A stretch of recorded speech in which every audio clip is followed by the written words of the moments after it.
निष्पक्ष निर्भीक जन क्रांति का पक्षधर एक सैलाब, बिना डरे जनता की हक की आवाज मेट्रो टुडे लाइव पर फॉलो एवं सब्सक्राइब करें।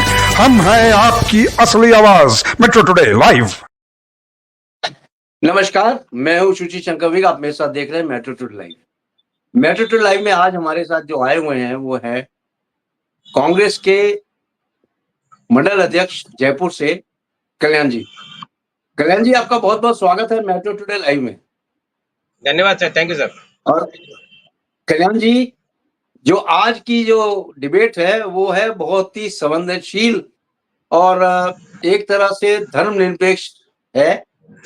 हार्दिक थाना में महाराजगंज में मूर्ति विसर्जन में जुलूस के दौरान 13 अक्टूबर को शाम पथराव के बाद छत पर चढ़े मसूर गांव के 25 वर्षीय रामगोपाल मिश्रा की गोली मारकर हत्या कर दी। इस रामगोपाल मिश्रा का केवल इतना ही एक छोटा सा संज्ञान था कि ये अब्दुल हमीद के घर के ऊपर चढ़कर झंडा लगा रहा था और ये जो डीजे बंद करने के दौरान ही ये हादसा होता है और जैसे ही डीजे चलता रहता है इसमें इसको गोली मार दी जाती है और गोली मारते ही मसूद की हत्या हो जाती है और ये छत से गिर पड़ता है। गिरने के बाद इसको अब्दुल हमीद के घर के अंदर घसीट के लोग ले जाते हैं और जो इसको जो टॉर्चर किया गया है, यानी जो इसको जिस तरह से इसके शरीर में गोलियां मारी गई हैं और इनके नाखून उखाड़े गए हैं, बहुत ही दर्दनाक इसको मौत दी गई है। इसके बारे में आपका क्या ख्याल है? नमस्कार। देखो, आपके चैनल के माध्यम से मैं तो इतना ही कहना चाहूंगा कि बहुत ही बुरा और नहीं होने वाला वाकया हुआ है। नहीं होना चाहिए ऐसा। बाकी इसके बावजूद भी इसके बहुत सारे फैक्टर्स हैं जिस पे हमको नजर डालनी पड़ेगी।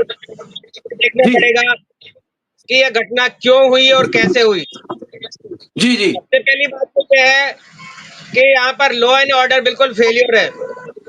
जी जी। गवर्नमेंट को मालूम है कि यहाँ पर दूसरी कम्युनिटी के लोग बाग हैं और यहाँ से जुलूस निकल रहा है, तो गवर्नमेंट को थोड़ा सा संज्ञान लेना चाहिए और थोड़ी सावधानी बरतनी चाहिए, क्योंकि हमारे लॉ एंड ऑर्डर ऐसा है कि वो आदमी का चेहरा देखकर नियम बनाता है। जब पुलिस प्रशासन को और गवर्नमेंट को यह मालूम था कि बहुत लंबा चौड़ा प्रोसेस है और इसमें मूर्ति विसर्जन करने के लिए लाखों की संख्या में लोग बाग जाएंगे और बीच में कुछ इस तरह के कम्युनिटी के लोग बागों के घर पड़ते हैं, तो वहां पर कुछ भी हो सकता है। तो ये लोगों को जानबूझकर उकसाना या इस तरह की स्थितियां क्रिएट करवाना, इसमें मैं समझता हूँ मेरे हिसाब से कहीं न कहीं वहां के प्रशासन का भी हाथ है, क्योंकि जब जब भी वोट आते हैं, जब भी इलेक्शन होते हैं या जब जब भी वोट पड़ने की स्थिति होती है, तो गरीब तबके के लोगों को ये लोग बाग लड़वा देते हैं और इसी तरह का माहौल क्रिएट करते हैं। तो ये चीजें जो है धीरे धीरे करके अब लोगों को समझ में आ रही है और समझना भी चाहिए कि जब हम छोटा सा भी कोई फंक्शन करते हैं तो हमको गवर्नमेंट से परमिशन लेनी होती है कि आप बिना परमिशन के आप माइक नहीं लगा सकते, जुलूस नहीं निकाल सकते, 5 आदमी इकट्ठा नहीं हो सकते। और इस तरह का एक जुलूस निकलता है तो उसका एक प्रोटोकॉल होता है, इसका फॉलो करना होता है। यहाँ प्रोटोकॉल में लाठियां हैं, फरसे हैं, तलवार है, बंदूक है, ये हथियार है, इस तरह के हथियार या इस तरह की चीजें नहीं लेकर चलेंगे। और उसके बावजूद इतना लंबा चौड़ा प्रोसेस निकला और वहां पर जिस तरह के वीडियो जो दिखाए जा रहे हैं मीडिया के थ्रू कि वहां पर जाकर किसी एक मकान के आगे रुक जाना, जोर जोर से लाउड स्पीकर पे गंदे गाने बजाना और फिर यह कि किसी की पर्सनल प्रॉपर्टी पे चढ़ जाना और उस आदमी को वहीं से गालियां देना, बदतमीजी करना। तो ये बहुत एक सोची समझी एक इस तरह की राजनीति है, इसमें गरीब तबके का आदमी, मीडियम आदमी मरता है और उसी पे केस लागू होते हैं। मैं आपके माध्यम से बताना चाहूंगा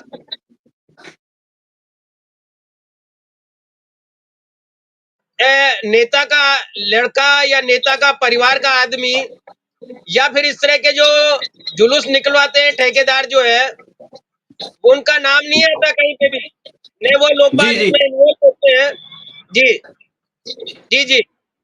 इसमें अब देखिए सर, इसमें इस मामले में सरफराज उर्फ रिंकू, सलीम उर्फ सब्बुल अब्दुल हमीम, 6 को नामजद किया गया है और 10 लोगों को गिरफ्तार भी कर लिया गया है।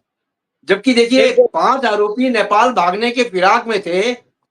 तो जैसे ही एसटीएफ को सूचना मिलती है कि ये जो जो अपराधी हैं, ये नकाबपोश अपराधी भागने के चक्कर में हैं, तो कोतवाली में सूचना जैसे ही आती है तो नानापर क्षेत्र के घमंडी पसर के पास घेराबंदी करके सरफराज और तलीब को एनकाउंटर किया जाता है और एनकाउंटर करने के बाद इनको गिरफ्तार किया जाता है, क्योंकि नेपाल की सीमा लगती हुई है बहराइच से और ये नेपाल भागने के फिराक में थे।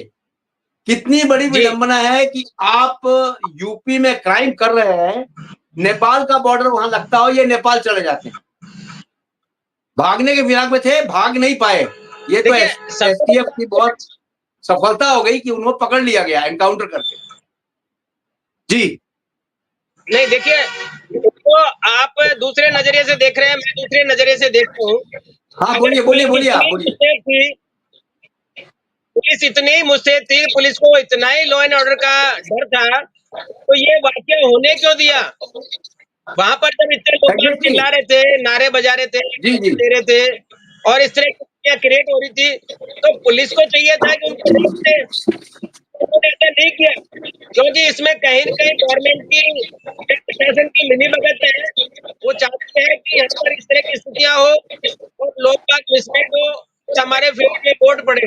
तो ये सब लेने के राजनीति है, तो बहुत गंदी राजनीति है और यही एक धर्म को धंधा बनाकर किया जा रहा है। इसी से दुख होता है, ये हमारे देश का दुर्भाग्य है।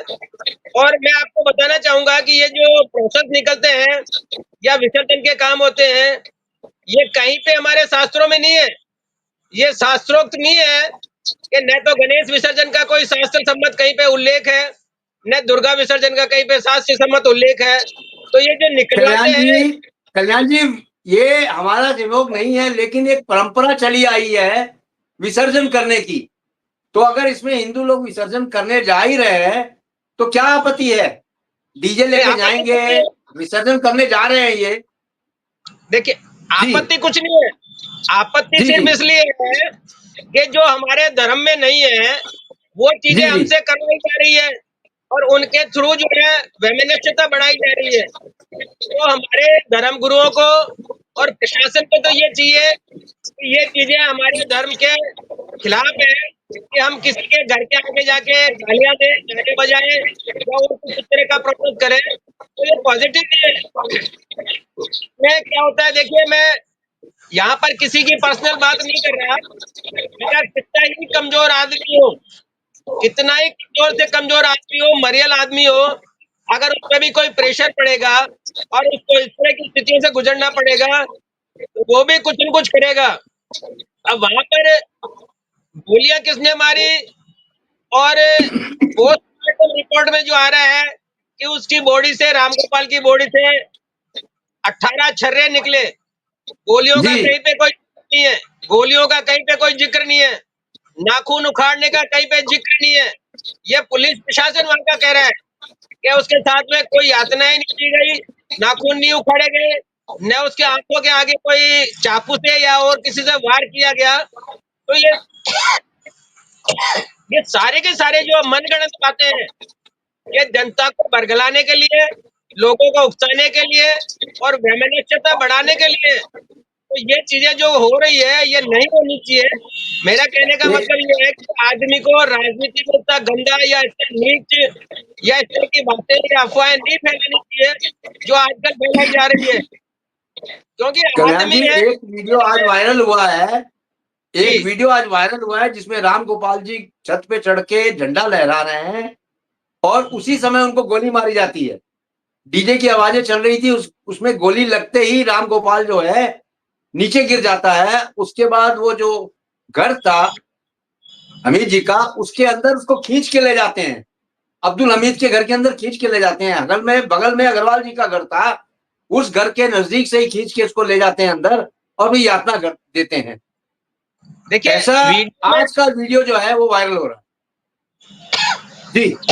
वीडियो में गोली लगती है, ये गिरता है, वहां तक करते हैं। बाकी खींच जी के ले जाते हैं, फिर नाखून उखाड़ते हैं और उसको यातनाएं देते हैं। ये अर्धपूर्ण सत्य है, ये सत्य नहीं है, ये जांच का विषय है। जी तो इसमें तो यह है कि पुलिस या वहां के लोग बाग ये बता सकते हैं कि इस तरह की घटना हुई है या नहीं हुई है। जी आपने देखा न मैंने देखा कि उसके नाखून उखाड़े जा रहे हैं, और जी जी किसी ने देखा कि उसके साथ में यातनाएं की जा रही है। तो ये ऐसी अफवाहें लेकिन फैलाने वाले लोगों को भी कंट्रोल करना चाहिए और ध्यान में रखना चाहिए कि दूसरी जगह पे इस तरह की स्थितियां क्रिएट न हो और शांतिपूर्ण माहौल बनाए। प्रशासन का काम होता है कि वो लोगों को शांत करे और जो हकीकत है उससे अवगत कराए। उसने छत पे चढ़ा है, वीडियो वायरल है, झंडा उतारा है, वीडियो वायरल है, छर्रे लगे हैं, वीडियो वायरल है, नीचे गिरा है, वीडियो वायरल है। आप सबसे बड़ी विडंबना ये है कि जहां पर हजारों की संख्या में लोग बाग हो और फिर उस आदमी को घसीट के अंदर ले जाए, क्या ये संभव है? और उस आदमी को घसीट के ले जाए, उनको इतना टाइम मिल सकता है क्या कि उसके नाखून उखाड़ लिए जाए, उसकी आंखों के आगे चाकू चला दिया जाए, जबकि बाहर जो जी है हजारों की तादाद में लोग खड़े हैं, बाहर जी गिरते ही पुलिस खड़ी है, सब कुछ है। जी पर एक तरह से जो एक प्रोपागंडा या एक जो माहौल बनाया जा रहा है वो ठीक नहीं है। और मैं जी तो आपके माध्यम से यही कहना चाहूंगा कि लोगों को जब तक कोई सत्य का पता नहीं हो तब तक उसका साथ नहीं दे या उसका विरोध नहीं करे, क्योंकि एक मानव है, एक इंसान है, इंसान उत्तेजना में कुछ भी कर सकता है। और वहाँ के पुलिस प्रशासन ने, वहाँ के कमिश्नर ने लोगों को कहा है, उसकी चिट्ठी वायरल है कि वहां पर इस तरह का कुछ नहीं हुआ, उसको गोली जरूर लगी है, गिरा है और उसकी मौत हुई है, ये बिल्कुल सत्य है। मगर उसके नाखून उखाड़ना या फिर एक यातनाएं देना और उसके साथ बर्बरतापूर्ण जो व्यवहार करना, ये अर्ध सत्य और मनगढ़ंत बातें हैं। ठीक है यहाँ के कल्याण जी, हमारे साथ अब जुड़ चुके हैं ब्रह्मदत्त पुरी जी, जो जुड़ते हैं जी, प्रयागराज से। ये संत महंत प्रकोष्ठ के महाअध्यक्ष हैं, गौ गीता गंगा रक्षा मंच जी के राष्ट्रीय प्रवक्ता हैं और सलाहकार भी हैं। स्वामी जी, आपका बहुत बहुत स्वागत है मेट्रो टुडे लाइव में। जय जय जय जय नारायण। स्वामी जी जो अभी राम गोपाल के ऊपर गोली मारी गई है, राम गोपाल मिश्रा को जी झंडा लहराते हुए, एक धर्म का यानी झंडा लहरा रहे थे, किसी के घर पे उनके ऊपर गोली मार दी गई, वो मर गए हैं।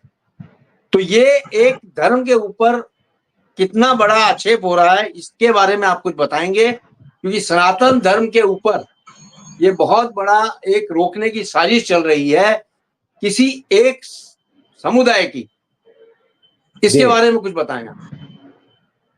जय जय। सबसे पहले मेट्रो टुडे चैनल को बहुत बहुत धन्यवाद, जो कि इस तरह बातें उठाते रहते हैं जो बहुत अनिवार्य है, जो देश और धर्म से संबंधित होती हैं जी और बहुत जरूरी भी है।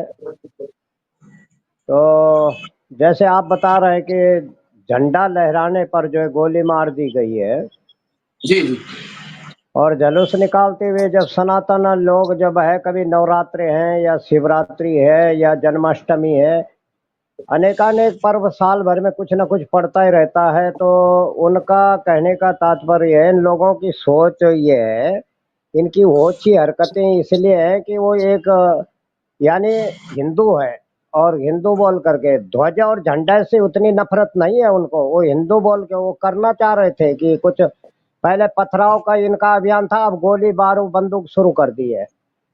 जी और ये कोई छोटी मोटी बात नहीं है।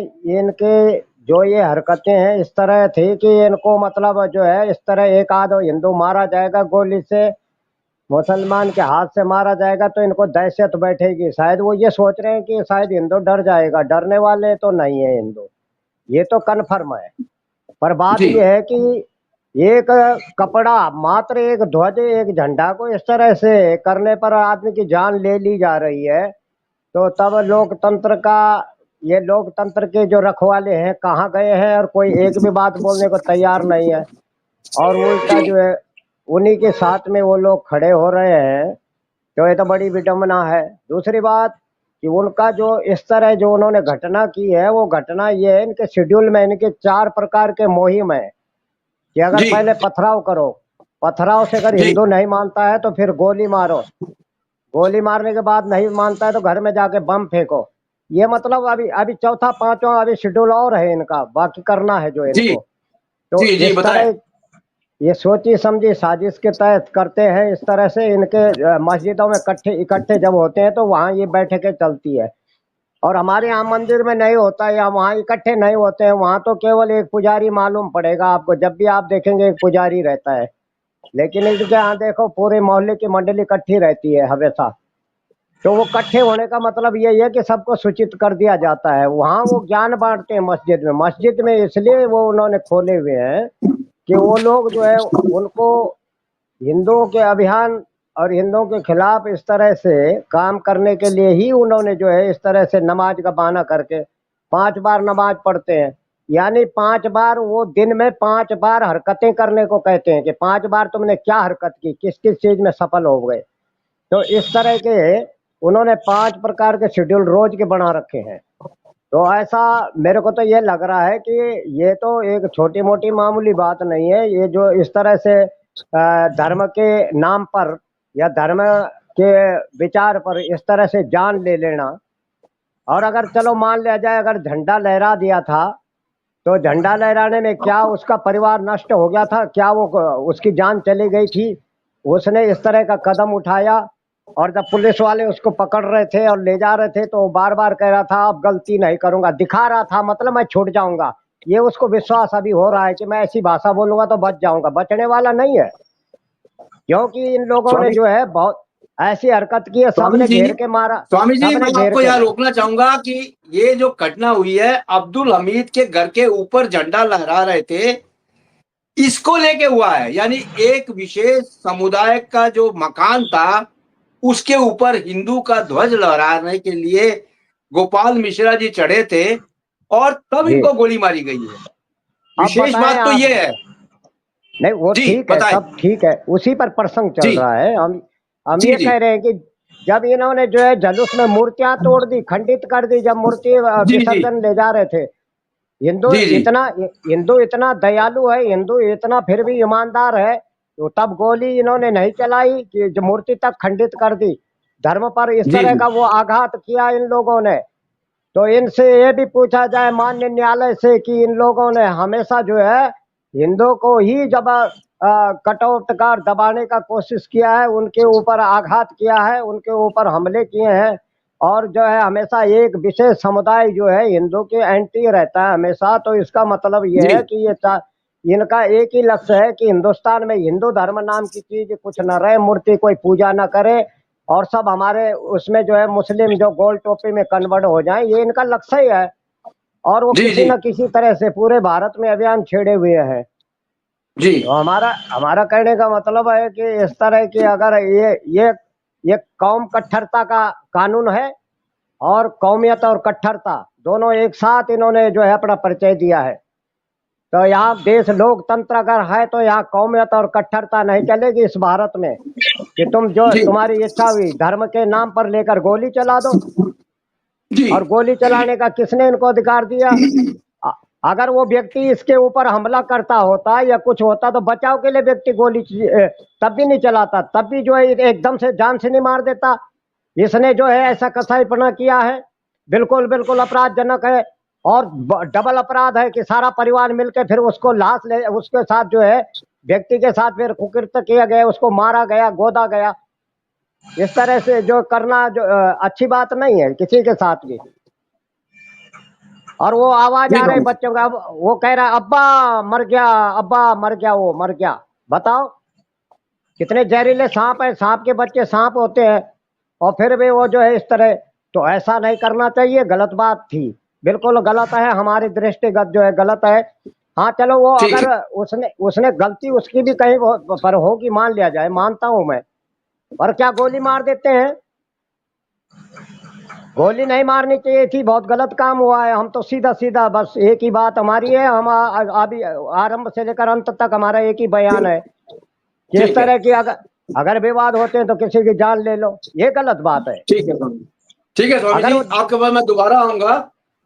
कल्याण जी, यूपी जी में बाबा ने तो कह दिया है, जो कोई भी कर्म करेगा उसको भोगने के लिए तैयार हो जाए, क्योंकि यूपी को सुधारने का इससे बढ़िया मौका बाबा को नहीं मिलेगा। जबकि यूपी 99% सुधर चुका है, अब 1% और सुधारना है। थोड़ा इस बहुत हो तरह से जाता है, यूपी अगर जी थोड़ा बहुत हो जाता है। अब इतना 24 करोड़ आबादी है यहाँ, तो अब ये कुछ ना कुछ तो जी ऐसा जी होता है। यहाँ 24 जी करोड़ जी होते हुए भी कितना संभाल रखा है योगी जी ने, बहुत कुछ कर जी रखा जी है। जी जी और जी जी राज्यों की हालत देखो तो क्या हो रही। जी जी तो कल्याण जी, आपसे पूछता है पूरा भारत, पूछता है पूरा हिंदुस्तान, योगी का डंडा अगर चलेगा तो एक एक वहां पे लोग जो है बदमाश या तो शहर छोड़ के भागेंगे, या उनको अंडरग्राउंड हो जाना पड़ेगा, नहीं तो अपनी जो कृत्य करते हैं वो उनको छोड़ देना पड़ेगा। अगर यूपी में रहना है तो सीधे साधे इंसान बन के रहना पड़ेगा, ये बाबा का वहां कहना है। इससे आप जी कहां तक सहमत है कल्याण जी? देखिए, कथनी और करनी दोनों अलग अलग चीजें हैं। जी जी तो कोशिश ये हो रही है कि एक्सीडेंट ड्राइवर करता है और सवारियों को दोष दिया जाता है। और जी पीछे सवारी अपडेट होके बैठी थी, पीछे सवारी ने जमवाई ले ली, पीछे सवारी ने नींद ले ली, इसलिए ड्राइवर ने एक्सीडेंट कर दिया। कोई आदमी ये नहीं देखना चाह रहा है कि ये हादसा कैसे हुआ और क्यों हुआ। अगर पुलिस और बाबा इतने ही मुस्तैद थे तो फिर इस तरह की घटना होनी नहीं चाहिए। और जितना आप और मीडिया और बाबा लोग जो शो करते हैं कि यूपी में बहुत क्राइम खत्म हो गया है, तो कल्याण यूपी जी, में एक घर में घुस के परिवार पूरे कल्याण परिवार जी, 13 अक्टूबर की ये कहानी है, जो कि राम गोपाल मिश्रा जी को गोली मारी गई, उनका मैं उसी देहांत हो गया। और आज आज जो है 18 तारीख है, सरफराज और तालिब को गिरफ्तार कर लिया गया एनकाउंटर करके। इससे मैं जल्दी आप क्या चाहते हो? मैं उसी पे आ रहा हूँ सर, बताओ। हाँ, उसी बताओ पे आ रहा बताओ हूँ। बताओ। जी जी, आप बताए तो बताए। 18 तारीख है और 13 तारीख की घटना है, 5 दिन में अरेस्ट कर लिया गया। यहाँ तो जी आधे जी जी, घंटे में बम्बई की घटना आधे घंटे में अरेस्ट कर लिया पुलिस ने। वहां पर भी बिल्कुल सही है। बीजेपी की आधे घंटे में अरेस्ट कर लिया। उनको मालूम था कि क्या हो रहा है, कौन कर रहा है। तो ये जी पुलिस जी तो करवाती है। मैं कहता हूँ हमारे हिंदू शास्त्र में, सनातन धर्म में जो ध्वजा होती है, पताका जिसे कहते हैं, भगवान के छतरी पे लगाते हैं, भगवान के कलश पे लगाते हैं, जी उसको इन्होंने तमाशा बना रखा है। जो आदमी घर पे मीट मांस मछली और गंदगी करने वाला आदमी है और उसका अनादर करने वाला आदमी है, आप वहां पर ले जाकर उसका ध्वज लगा रहे हो। मतलब यह है कि आप अपने ही सनातन धर्म का नाश कर रहे हो, अपने ही सनातन धर्म का आप नुकसान कर रहे हो। तो ये लोग बाग उनको ये नहीं कहते कि आपने ये ध्वजा इसके घर पे कैसे लगाई। जो आदमी इस चीज का पात्र नहीं है, जो इस ध्वजा का मतलब नहीं समझता है, और आप उसके घर पे ले जाके ध्वजा फहरा रहे हो। तो ये चीजें कहीं न कहीं सोचने वाली है। और एक खाली एक नैरेटिव बनाया जा रहा है, लोगों को गुमराह किया जा रहा है कि अच्छा उनके पाँव पे गोली मार दी और उनको अरेस्ट कर लिया।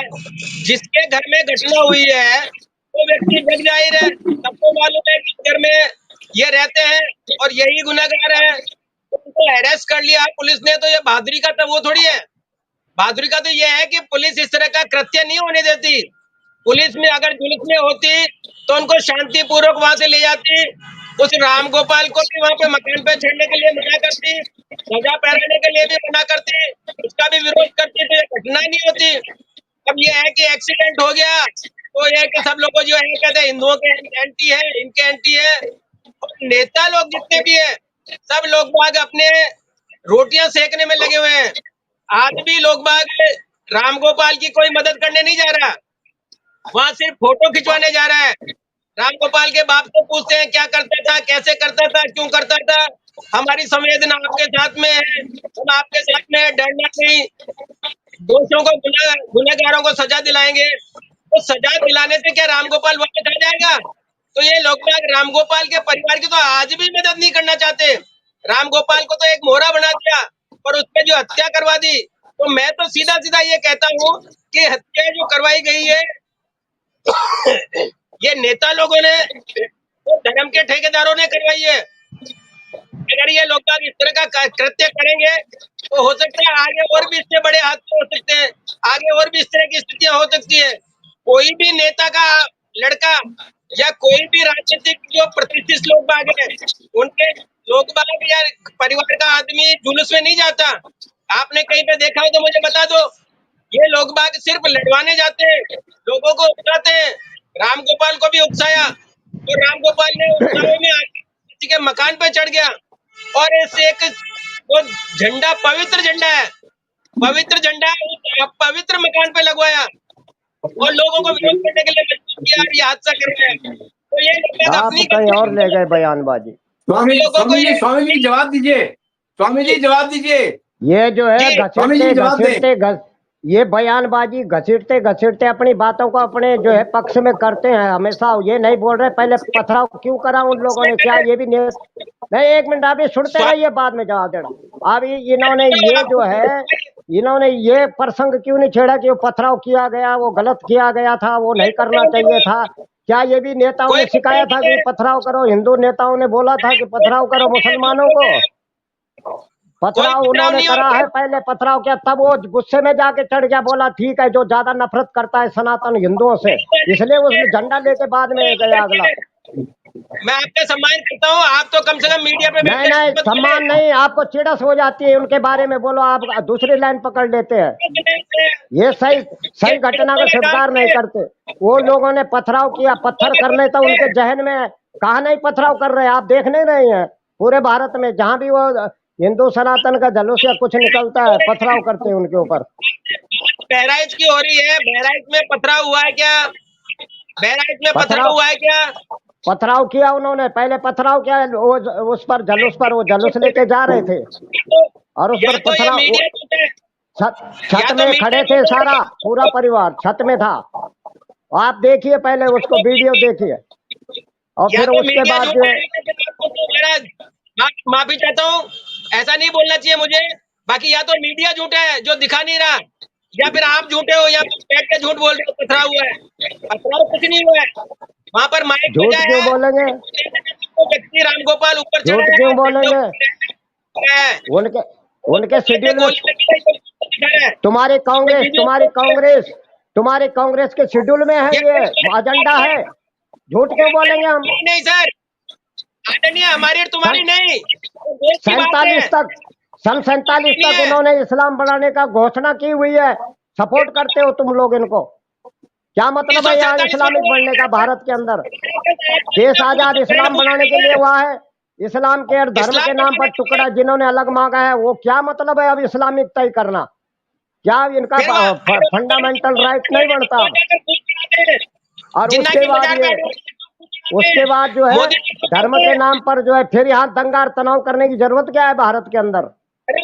भारत देश हमारा है, भारत देश हमारा है, भारत देश हमारा है, हमारा भारत देश है, इनका नहीं है।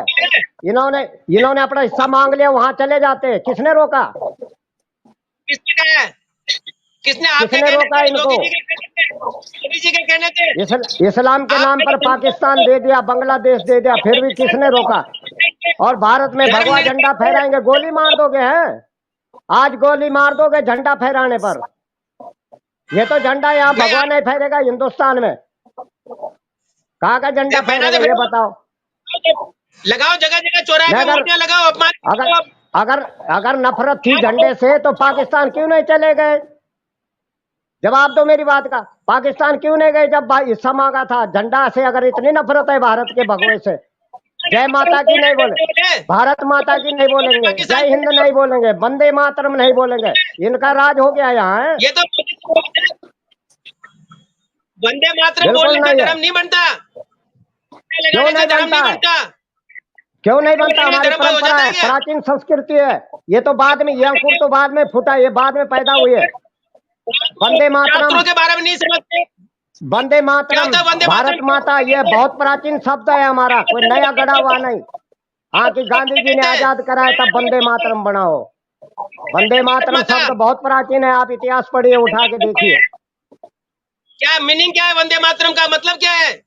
वंदे मातरम वंदे जानते मातरम हो? का मतलब वंदे माने बंधन करना होता है, और मातरम माने फिर किससे मातृभूमि को। बंधन करोगे? किसका क्यों? बंधन करोगे? अपने किसका भारत बंधन माता की करोगे? भूमि में करेंगे। ये तो माता नहीं बोलते क्या उसको, होगा? ये तो उसका अम्मा बंधन करते करोगे? हैं। अम्मा, आ माने नहीं, माँ जो माँ नहीं है, अम्मा। अब्बा, अम्मा आ तो माने जो मुसलमान बाप बोलते नहीं हैं। है। अरे सुन लो अम्मा भैया, ये मुसलमान सब को बोलते हैं। उल्टी अम्मा संस्कृति अम्मा से प्रकृति बोलते इनकी हैं। रहती है, उल्टा चलना है भारत में। कहते हैं अम्मा। भारत में उल्टा करना है। और आपको वोटों की ये क्या भेड़ियों है? को, इन भूखे भेड़ियों को जो है ना, ये भूखे भेड़िए वोट के लालच में इस तरह की बकबक करते हैं फालतू की, हमको बिल्कुल नहीं आप पसंद है। मरवा रहे हो, आप केवल लोगों को मरवा रहे हो। केवल वोटों भूखे के लिए भेड़ियों के सपोर्ट कर सामने रहे हो। आप मर रहे हो, आप भूखे नाम के भेड़ियों हिंदू, नाम के हिंदू हो, के रहो। केवल नाम के। क्या होता है अगर नाम? पेवर हिंदू होते ना, हिंदू क्या होता पेवर है? हिंदू होते तो हिंदू के साथ खड़े रहते, क्या होता है? इतनी चपड़ चपड़ नहीं करते चैनल पर। ये तो सही बात है, गलत थोड़ी है। चपड़ चपड़ वाली बात नहीं है। आप करते हैं, आप गलत बोल रहे हैं। आप धर्म के साथ खड़े हाँ, नहीं गलत रहते हैं, बोलते हैं अपने देश के साथ खड़े नहीं हैं। आप तो राहुल के साथ खड़े हैं, व्यक्ति विशेष का सपोर्ट करने में किसी लगे हैं। क्यों नहीं है किसी का? धर्म किसको कहते हैं? धर्म नेहरू, किसको नेहरू, कहते हैं? ये सब नेहरू का बैंक है, उस बैंक को सुरक्षित रखना चाहते हैं आप, और हमेशा पक्ष बिल्कुल करते हैं। बिल्कुल पक्षपात बात नहीं करनी चाहिए। सर, आप धर्म का अब मतलब नहीं अब समझते। आप अब आप यूपी की पुलिस को दोष दे रहे हो कि ये यूपी की पुलिस का सारा उनके ऊपर गढ़ रहे हो कि यूपी पुलिस ने कर दिया। पुलिस होती तो है, कितनी मैं कह जगह रहा हूँ, कितनी जिम्मेदारी निभाती है। कल्याण जी और रामदास जी शांत हो जाएं। देखिए, ये एक बहुत बड़ी साजिश चल रही थी, जिस साजिश के तहत राम गोपाल मिश्रा जी का मर्डर हुआ है, यानी कि गोली मारी गई है, और एक विशेष समुदाय ने मारी है, ये भी क्लियर हो गया है। अब जैसे कि कल्याण जी कह रहे हैं कि उस विशेष समुदाय के छत पे जाके ध्वज फहराने की क्या जरूरत थी। देखो साहब, ये तो उसका विवेक ही बताएगा क्या जरूरत थी वहां जाके फहराने की, जबकि उसको नीचे से लोगों ने कुछ नहीं कहा, वो सीधा चला गया छत पे। राम गोपाल मिश्रा 25 साल का युवक था, उसका भी विवेक काम करता है कि उसने देखा कि वहां ध्वज दूसरा लग रहा है, वो जाके अपना धर्म का ध्वज लेके फहराने चले गए। कौन सी उसने गलती कर दी? इतनी गलती, छोटी सी ध्वज फहराने की गलती में आप लोगों ने उसको गोली मार दी।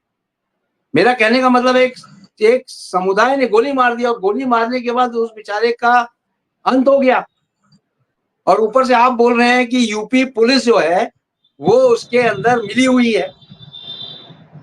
कल्याण जी, मैं यूपी जी, आपके माध्यम बोले से, बोले सर आपके माध्यम से बताना चाहूंगा।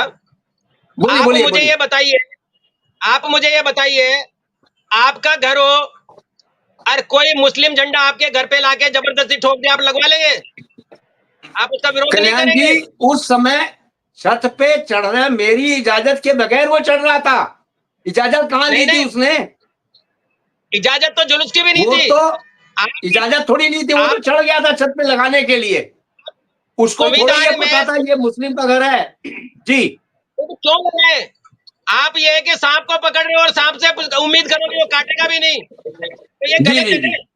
किसी चीज जी को जी पकड़ रहे हो, आपको पकड़ने जा रहे हो, आपको मालूम है ये सांप है कि ये मुस्लिम एरिया है, मुस्लिम का घर नहीं, है, ये पर हमारे देश को नहीं खैर करते, हमारा खैर हक का ये अनादर करते हैं। एक बात तो सत्य हो गई है कि फिर विशेष धर्म के ऊपर ही विशेष लोग आक्रमण करते हैं।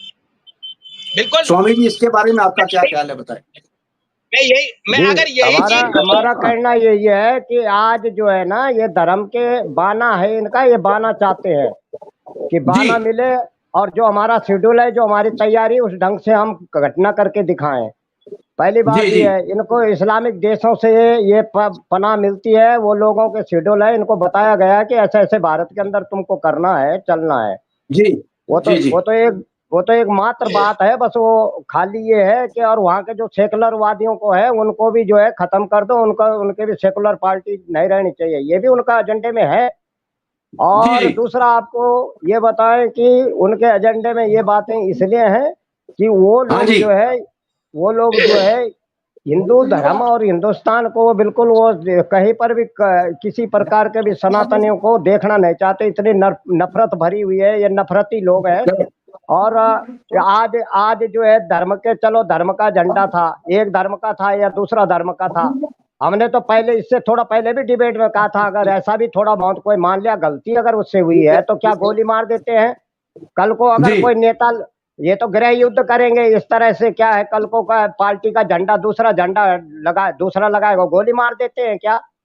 जी जी। इस तरह की बातें, देश के अंदर गलत संदेश जा रहा है, गलत किया गया है, गलत की सजा उनको भोगनी पड़ेगी। और सजा तो अब उसकी बैंड भी कह रहे हैं, उसको डर तो है कि इनकाउंटर हो जाएगा उसका, उनको पता तो लग गया इतना। और उसे इतना पता है क्योंकि यूपी है, और यूपी के अंदर इस तरह की अगर बदमाशी नहीं चलती है, 420 बिल्कुल नहीं चलेगी, चाहे कोई भी हो। मैं यूपी के भीतर बैठा हूँ, मैं इन बातों की परवाह नहीं करता हूँ, और मैं सामने सामने उनके सामने मुंह पे बोलता हूँ, इनकी हिम्मत नहीं पड़ती बात करने की सामने भी, किसी की भी। इसलिए हम कह रहे हैं कि ये गलत लाइन हम कर चलते नहीं है, अगर आप गलत हमारे साथ करोगे बख्शा नहीं जाएगा, चाहे कोई भी हो। जी जी। और धर्म के नाम पर इतनी जान लेने, इतने उतारू हो गए तुम, यहीं रहते हो, यहीं का खा रहे हो, हैं? फ्री में सब कुछ तुमको मिल रहा है, आनंद और ऐश कर रहे हो, और इस्लामिक देशों में जाओ जरा, वहां पर कोई इस्लामिक शरीयत कानून कुछ नहीं चलता, और यहाँ मनमानी हो गई इनकी। तो कहने जी का जी। मतलब ये है कि ये न समझे, उनको जवाब तो उसी हिसाब से दिया जाएगा जिस हिसाब से उन्होंने काम किया है। बस ठीक है सीधी कल्याण जी, बात है। 30 सेकंड आपको दिए जाते हैं। कल्याण जी 30 सेकंड बोले। देखिए, अपना अपना सोचने का नजरिया है। मैं बिल्कुल तो सही स्वामी है। जी से कल की घटना है, राजस्थान जयपुर की घटना है। जी जी। आरएसएस का शरद पूर्णिमा का उत्सव चल रहा था। जी। वहां पर तो कोई दूसरी कास्ट का आदमी नहीं था। उन्होंने 10 आदमियों को चाकू मार दिया, और ये कहते हैं हम धर्म के ठेकेदार हैं। 10 आदमियों को खीर बांटने के चक्कर में चाकू मार दिया आरएसएस के फंक्शन में, मोटे मोटे हेडिंग में अखबार में चल रही है। तो ये देख ले और सोच ले, क्योंकि आज का युग ऐसा युग है कि आप एक दूसरे के बिना देश नहीं चला सकते, घर नहीं चला सकते, व्यवसाय नहीं कर सकते, जी नहीं सकते। आपके मोदी जी जो हमारे विश्व गुरु है, 144 करोड़ देश के लोगों के जो मुखिया है, वो क्यों जाकर बहराइच में दूसरी जगह जाकर हाथ जोड़ते हैं मुस्लिमों को? क्यों दुबई में जाकर हाथ मिलाते हैं? क्यों क्योंकि दूसरी जगह में वो जाते हैं? शरीयत का कानून नहीं मानते, वो इसलिए जोड़ते हैं, वो कानून कुछ लोकतंत्र नहीं को है, मानते हैं। शरीयत ये का शरीयत के कानून पुजारियों से चिढ़ते हैं वो शरीयत के पुजारियों से चिढ़ते हैं वो। धर्म अपनी जगह है, धर्म को राजनीति को अलग अलग रहने दो। अगर धर्म को राजनीति को मिलाओगे तो इसी तरह से लोग बाग मरेंगे और इसी तरह से दंगे होंगे। आप शांत रह सकते हैं तो वो शांत रह सकते हैं। आज का जमाना बहुत बड़ा है, और आज के युग में पाकिस्तान हिंदुस्तान आज भी दुश्मन बने बैठे हैं। मगर आपके विदेश मंत्री रविशंकर जी अभी पाकिस्तान में बैठे हैं, क्यों बैठे हैं? मत जाने देते, रोक लेते आप कि ये तो पाकिस्तान है, हमारा दुश्मन है, आतंकवादी भेजता है, रोक लेते। कल्याण जी, टाइम मेरे पास इतना ही था। आप सबका आने का बहुत बहुत धन्यवाद। Thank you very much. जय हिंद, जय भारत। जय भारत।